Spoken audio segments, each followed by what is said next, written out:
What the? Bro, you ain't tripping, bro. There's a grid in the sky, bro. What? Way, bro. What the?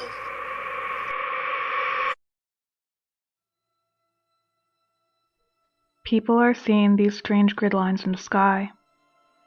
And while some of these lines in a grid-like pattern are clearly chemtrails, others aren't so easily explained away. These sky grids are usually seen in areas of high altitude or in very rural areas.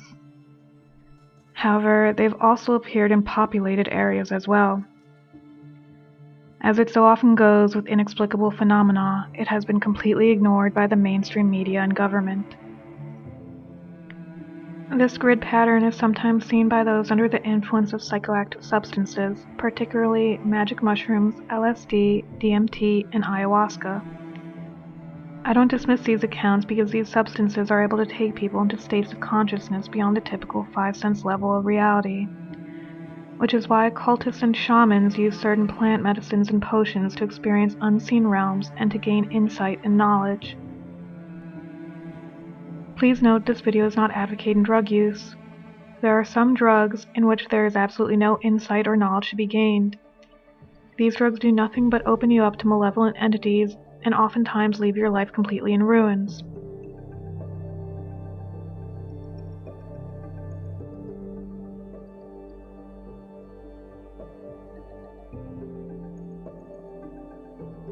According to artist Alex Gray, who's known for creating spiritual and psychedelic paintings, he saw a quote-unquote infinite regress of electric grids emanating from his mind that spanned out into the horizon into space.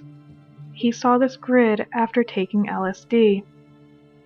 This is important because he mentions that the grid is emanating from him, or rather his consciousness, meaning that his consciousness, or rather the collective consciousness of us all, is responsible for keeping this grid in place. Keep this in mind as we will expound on this more later on. It is also relevant to point out that many of the comments on Gray's post also mentioned that they had seen the grid as well, usually either while meditating or on some psychedelic substance.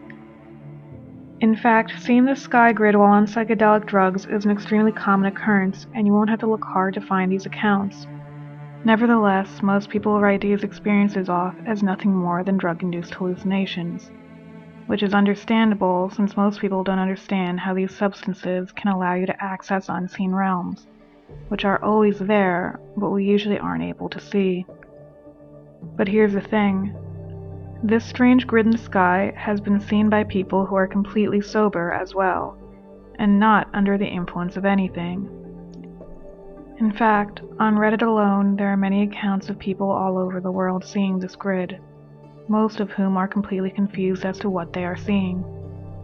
And even stranger still, this phenomenon has been caught on video, making its existence undeniable. So, what is this bizarre grid pattern in the sky? While it's out there in the public consciousness, in card games, movies, and video games, it's never actually been discussed. It's the concept of soul traps, or more specifically in this case, the soul net. The soul net, also known as a frequency fence, is an electromagnetic grid around the Earth which fences off the simulated universe from the real universe. And while some details from various researchers or theories will vary, they all have the same common message and theme. A parasitic extraterrestrial race that has been feeding off the negative emotions of humans has set up an electromagnetic net around the simulated universe, or specifically, planet Earth. This frequency fence is designed to stop souls from leaving the Matrix. This electromagnetic energy matrix is also there to prevent humans from accessing higher levels of consciousness and disconnecting us from the real universe. This grid is not to be confused with the natural energetic grid of ley lines of planet Earth. We're going to explore some of these theories, and I'll let you come to your own conclusions. The alien interview theory. In July of 1947, during the Roswell UFO crash, a 40-inch ET was the lone survivor. This ET, known as Errol, began telepathically communicating with one of the nurses on base, Matilda O'Donnell McElroy. McElroy secretly kept a copy of the official interview transcripts of these highly classified communications up until she was in her 80s and about to die, before she revealed them to the world. She also included her own personal notes and original letters regarding the situation. These documents and revelations were released in the 2008 Roswell Alien Interview Revisited.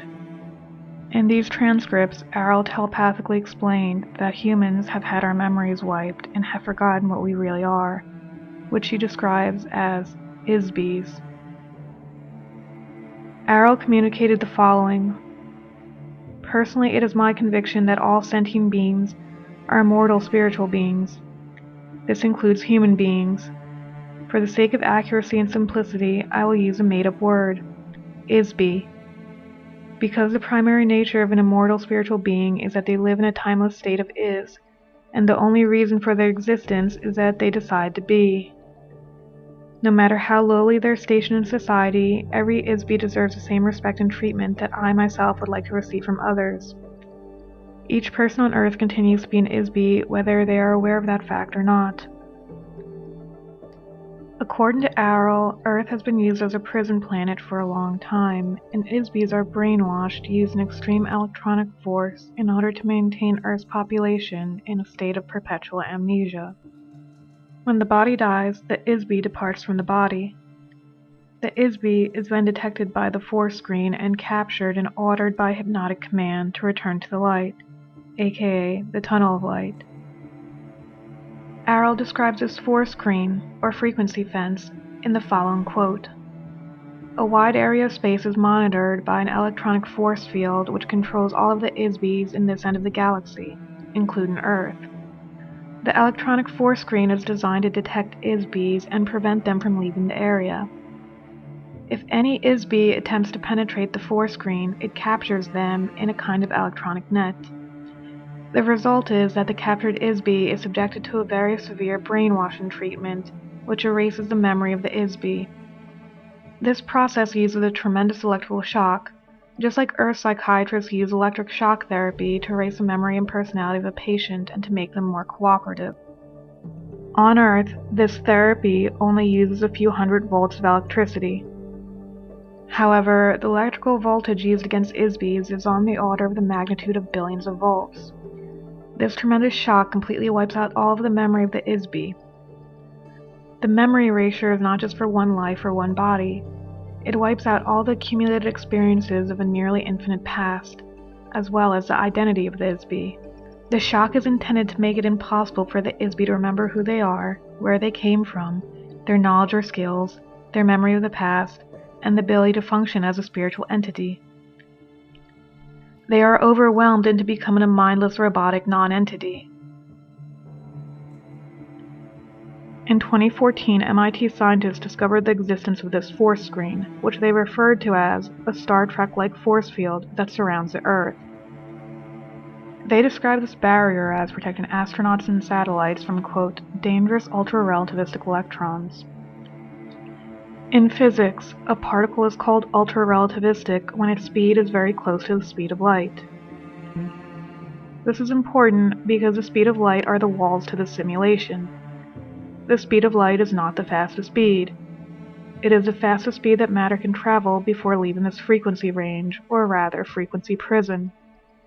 Once you go beyond the speed of light, you leave the matrix. So now the question is this so-called force field around the Earth really protecting us, or is it actually protecting the Matrix?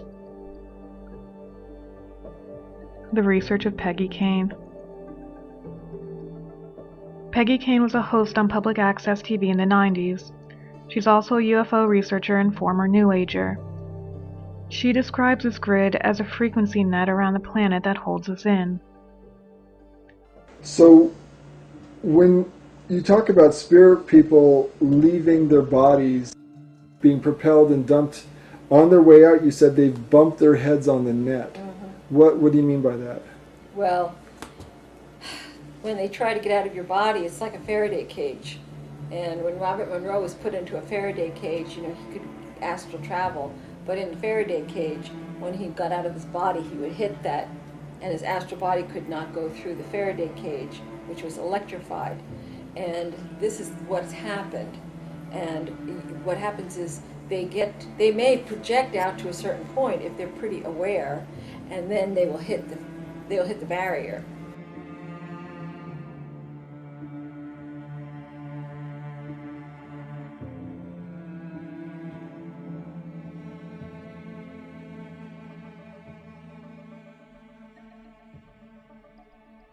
The channeled information of Barbara Marciniak. While I'm always wary of channeled information in general, as it's impossible to know who the channeler is communicating with, or if they're even channeling at all. However, I found the following information noteworthy. Back in the early 1990s, Barbara Marciniak claimed to have channeled the following information from a collective of extraterrestrials known as the Pleiadians. According to Marciniak, the Pleiadians communicated that something like an electrical fence, frequency fence, was put around the planet, similar to electrical fences we use here on Earth to keep animals contained. Marciniak wrote that the Pleiadians she channeled stated that this frequency fence was put up by reptilians who had rearranged the DNA of humans to limit our field's frequency band so they can feed off of our negative emotions. This frequency fence around the Earth also made it difficult for frequencies of light and frequencies of information to penetrate.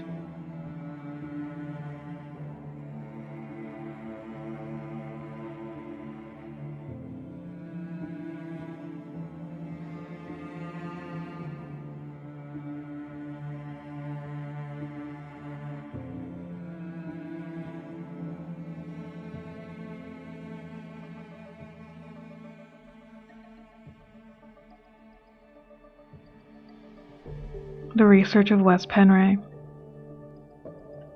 According to the Wes Penre theory, we are spiritual beings that were manipulated into entering these physical and dense vessels that we call human bodies. This trapped us in the limited frequency band known as the third dimension.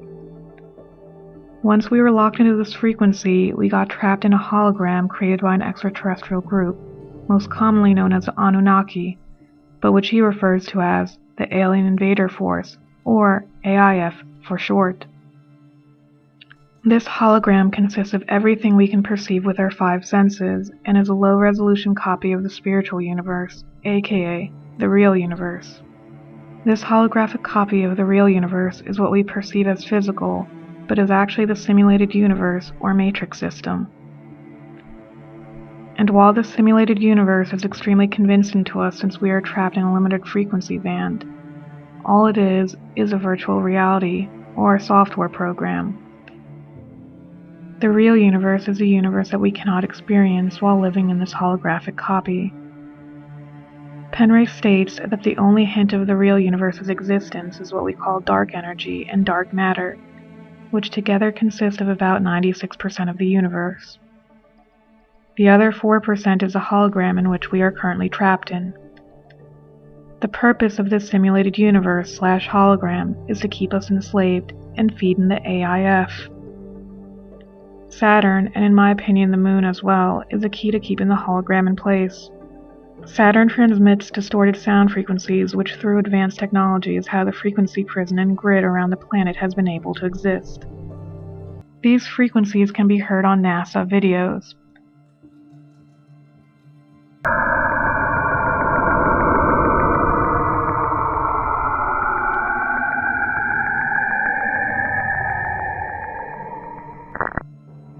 However, because some humans have been raising our consciousness to a level where we partly vibrate outside the limited frequency band we call the third dimension, there are now holes in this frequency fence.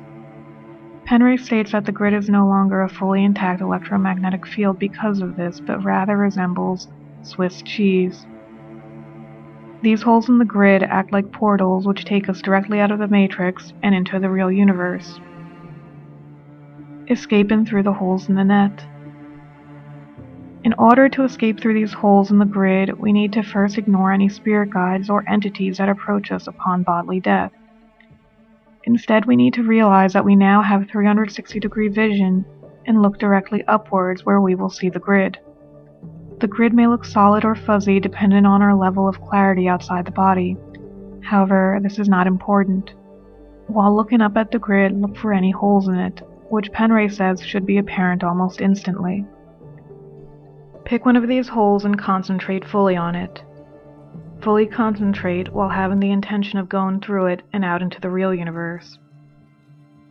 This is where focusing is of utmost importance, as you must not get distracted by any fake spirit guides or holographic projections of deceased loved ones who are there to lure us into the false light tunnel.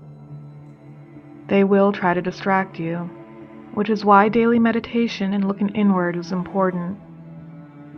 According to Penre, once on the other side of the grid, you will see the universe the way it really looks like. You will probably see something that looks similar to what he describes as a luminous spider's web, where the web consists of highways and trade routes between star systems and galaxies. What we call dark space will now be lit up and occupied.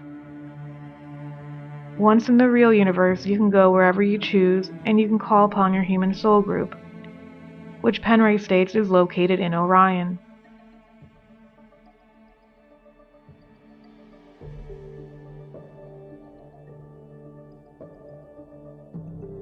So now the obvious question is, if the AIF is aware of these holes, and they must be, why aren't these holes actively being repaired?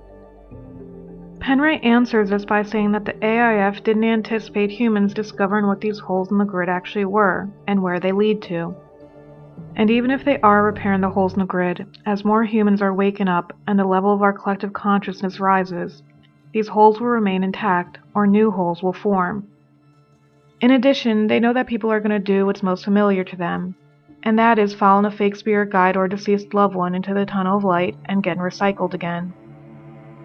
He compares this to a bird that has been caged all its life, but will stay in the cage, even when the door of the cage has now been opened.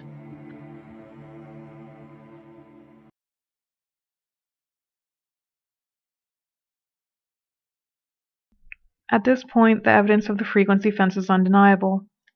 Many people have not only seen it, but there is also video evidence of it. And while these theories vary on how we got here, the core message remains consistent. Earth is a prison planet, and this prison is held together by certain frequencies. There is a reason why they want us to continually generate negative emotions, because those are the frequencies that are holding this grid in place and keep us imprisoned and away from the real universe. And just like Alex Gray realized that this grid was emanating from him first before it manifested upon the horizon, we must also realize that it starts with us. Meaning, while they can transmit these dissonant frequencies from Saturn to keep the hologram in place and trap us in a limited frequency band, ultimately we are the ones responsible for holding it in place with our collective consciousness and group subconscious. We must all continue to awaken and elevate our collective consciousness so we no longer vibrate at the frequency that is holding us prisoners. And that starts with you. Meditate often and do what you know to be right, regardless of consequences. Embrace love, joy, peace, and all the frequencies that will break down this frequency prison, because ultimately that's all it is.